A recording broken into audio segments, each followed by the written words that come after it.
नमस्कार दोस्तों, welcome to career education में आप सभी का स्वागत है। दोस्तों आज हम लोग रेलवे ग्रुप डी 18 अगस्त 2022 फर्स्ट शिफ्ट का ऑल सवाल हम लोग इस वीडियो में देखेंगे। बिल्कुल दोस्तों आप सही सुने, 18 अगस्त 2022 फर्स्ट शिफ्ट का ऑल सवाल हम लोग इस वीडियो में देखेंगे। दोस्तों आपके एग्ज़ाम में इस वीडियो से सेम टू सेम सवाल देखने को मिलेगा, तो आप एक एक सवाल का इम्पोर्टेंट समझिए और अच्छे से तैयारी कीजिए। ओके दोस्तों, चलिए हम लोग डायरेक्ट क्वेश्चन देख लेते हैं। नेक्स्ट क्वेश्चन कह रहा है कि कोयले और पेट्रोलियम के संरक्षण के लिए निम्नलिखित में से क्या किया जाना चाहिए। 4 ऑप्शन दिया है, इसमें से आपको चुनकर बताना है कि कोयले और पेट्रोलियम के संरक्षण के लिए निम्नलिखित में से क्या किया जाना चाहिए। एक में कह रहा है कि एयर कंडीशनिंग या हीटिंग सिस्टम का अत्यधिक उपयोग नहीं करना चाहिए। बिल्कुल कथन एक ही सही है, तो ऑप्शन 1 जो है बिल्कुल सही उत्तर हो जाएगा। ओके, चलिए नेक्स्ट क्वेश्चन देख लेते हैं। नेक्स्ट क्वेश्चन कह रहा है कि निम्नलिखित में से क्या पारिस्थितिक तंत्र का एक जैविक घटक नहीं है। 4 ऑप्शन दिया है, इसमें से आपको चुनकर बताना है कि कौन पारिस्थितिक तंत्र का एक जैविक घटक नहीं है। तो मृदा नहीं है। कौन नहीं है दोस्तों? तो मृदा। ऑप्शन 2 जो है आपका बिल्कुल सही उत्तर हो जाएगा। ओके, चलिए नेक्स्ट क्वेश्चन देख लेते हैं। दोस्तों अगर आपको इसका PDF चाहिए तो मैं टेलीग्राम का लिंक डिस्क्रिप्शन बॉक्स में दे दूंगा, वहां से आपको इसका PDF मिल जाएगा। दोस्तों अभी तक आप इस चैनल को सब्सक्राइब नहीं किए हैं तो प्लीज़ इस चैनल को सब्सक्राइब कर लीजिए और बेल आइकन को भी प्रेस कर दीजिए। ओके दोस्तों, चलिए नेक्स्ट क्वेश्चन देख लेते हैं। नेक्स्ट क्वेश्चन कह रहा है कि निम्नलिखित में से कौन सा भारत के वित्तीय बजट में शामिल नहीं है। 4 ऑप्शन दिया है, इसमें से आपको चुनकर बताना है कि कौन सा भारत के वित्तीय बजट में शामिल नहीं है। तो साख नियंत्रण जो है आपको भारत के वित्तीय बजट में शामिल नहीं है, तो ऑप्शन 1 जो है बिल्कुल सही उत्तर हो जाएगा। ओके, चलिए नेक्स्ट क्वेश्चन देख लेते हैं। नेक्स्ट क्वेश्चन कह रहा है कि निम्न में से कौन सा तत्व सर्वाधिक अभिक्रियाशील है। 4 ऑप्शन दिया है, इसमें से आपको चुनकर बताना है कि कौन सा तत्व सर्वाधिक अभिक्रियाशील है। तो कैल्शियम जो है आपको सर्वाधिक अभिक्रियाशील है, तो ऑप्शन 4 जो है बिल्कुल सही उत्तर हो जाएगा। ओके, चलिए नेक्स्ट क्वेश्चन देख लेते हैं। नेक्स्ट क्वेश्चन कह रहा है कि भारत सरकार द्वारा ग्रामीण अवसंरचना के उन्नयन हेतु भारत निर्माण किस पंचवर्षीय योजना के तहत शुरू किया गया था। तो 10वीं पंचवर्षीय योजना के तहत शुरू किया गया था, तो ऑप्शन 4 जो है आपका बिल्कुल सही उत्तर हो जाएगा। दोस्तों मैं यह क्वेश्चन फिर से रिपीट कर दे रहा हूँ। क्वेश्चन कह रहा है कि भारत सरकार द्वारा ग्रामीण अवसंरचना के उन्नयन हेतु भारत निर्माण किस पंचवर्षीय योजना के तहत शुरू किया गया था। तो आपको 10वीं पंचवर्षीय योजना के तहत शुरू किया गया था, तो ऑप्शन 4 जो है आपका बिल्कुल सही उत्तर हो जाएगा। ओके, चलिए नेक्स्ट क्वेश्चन देख लेते हैं। नेक्स्ट क्वेश्चन कह रहा है कि भारत में मैंग्रोव वन मुख्यतः इनमें से किस राज्य में पाए जाते हैं। भारत में मैंग्रोव वन मुख्यतः इनमें से किस राज्य में पाए जाते हैं। तो आपको पश्चिम बंगाल राज्य में पाए जाते हैं, तो ऑप्शन 4 जो है आपका बिल्कुल सही उत्तर हो जाएगा। ओके, चलिए नेक्स्ट क्वेश्चन देख लेते हैं। नेक्स्ट क्वेश्चन कह रहा है कि एक अश्व शक्ति इनमें से किसके बराबर है। एक अश्व शक्ति इनमें से किसके बराबर है। तो आपको 746 वाट के बराबर है, तो ऑप्शन 4 जो है आपका बिल्कुल सही उत्तर हो जाएगा। ओके, चलिए नेक्स्ट क्वेश्चन देख लेते हैं। नेक्स्ट क्वेश्चन मैं थोड़ा सा क्वेश्चन को छोटा कर देता हूँ ताकि आपको क्वेश्चन पढ़ने में दिक्कत नहीं हो। ओके, नेक्स्ट क्वेश्चन कह रहा है कि निम्न चित्र में कौन सी संख्या मानव मस्तिष्क में मेरुरज्जु की स्थिति को दर्शाती है।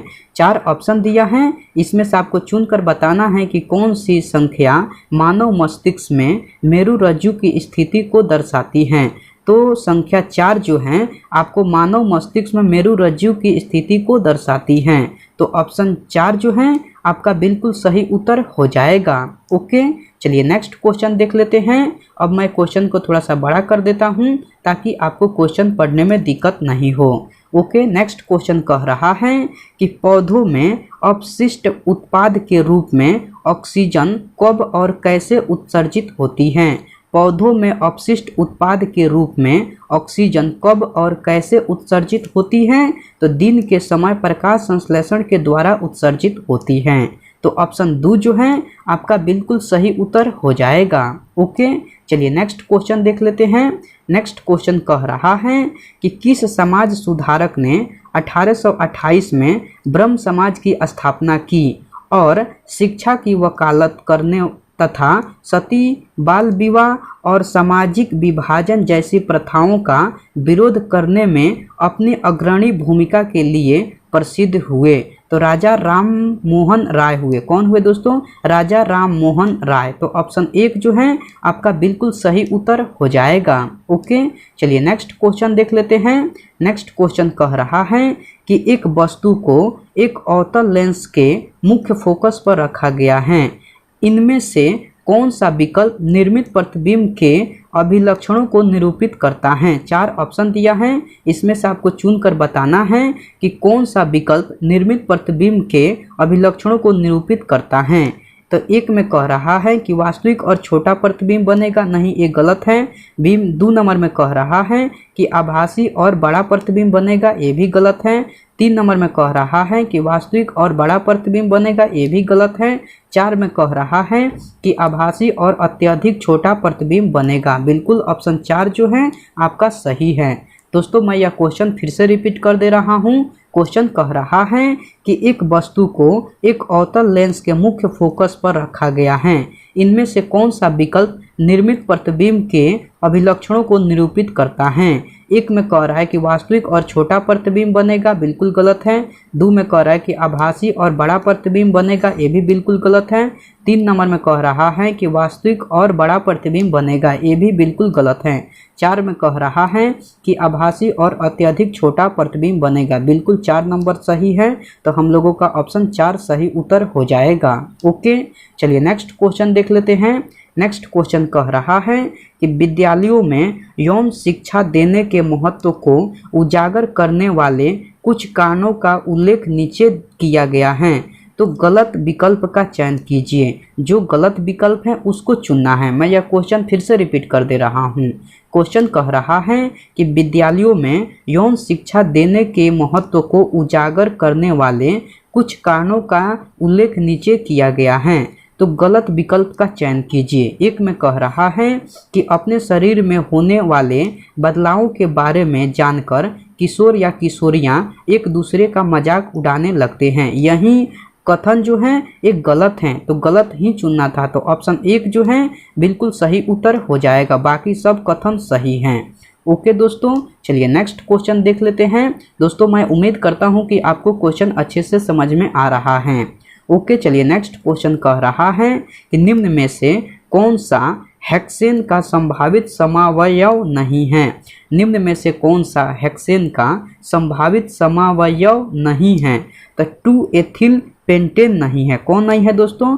2 एथिल पेंटेन। ऑप्शन 2 जो है आपका बिल्कुल सही उत्तर हो जाएगा। ओके, चलिए नेक्स्ट क्वेश्चन देख लेते हैं।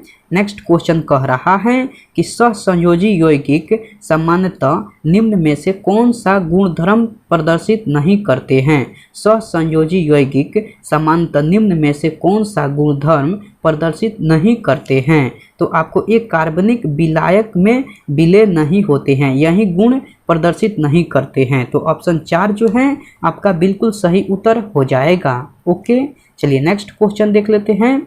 नेक्स्ट क्वेश्चन कह रहा है कि भारत के संविधान का कौन सा संशोधन ग्राम सभा को राज्य विधानमंडलों द्वारा सौंपे गए कार्यों और शक्तियों को करने के लिए पंचायत राज प्रणाली की नींव के रूप में परिकल्पित करता है? तो 73वां संविधान संशोधन करता है। कौन करता है दोस्तों? तो 73वां संविधान संशोधन। ऑप्शन 4 जो है आपका बिल्कुल सही उत्तर हो जाएगा। ओके, चलिए नेक्स्ट क्वेश्चन देख लेते हैं। नेक्स्ट क्वेश्चन कह रहा है कि डोबराइनर के त्रिक की उपाधि क्या थी? डोबराइनर के त्रिक की उपाधि क्या थी दोस्तों? तो आपका सही उत्तर हो जाएगा कि तत्वों के गुणधर्मों को परमाणु द्रव्यमानों के साथ जोड़ने का पहला प्रयास, यही आपको डोबराइनर के त्रिक की उपाधि थी। मैं यह क्वेश्चन फिर से रिपीट कर दे रहा हूँ। क्वेश्चन कह रहा है कि डोबराइनर के त्रिक की उपाधि क्या थी? तो तो तत्वों के गुणधर्मों को परमाणु द्रव्यमानों के साथ जोड़ने का पहला प्रयास, यही आपको गुडोब्राइनर के त्रिक की उपाधि थी। तो ऑप्शन 2 जो है आपका बिल्कुल सही उत्तर हो जाएगा। ओके, चलिए नेक्स्ट क्वेश्चन देख लेते हैं। नेक्स्ट क्वेश्चन कह रहा है कि निम्नलिखित में से कौन सा स्थल भारत में भूतापीय ऊर्जा का दोहन स्थल है।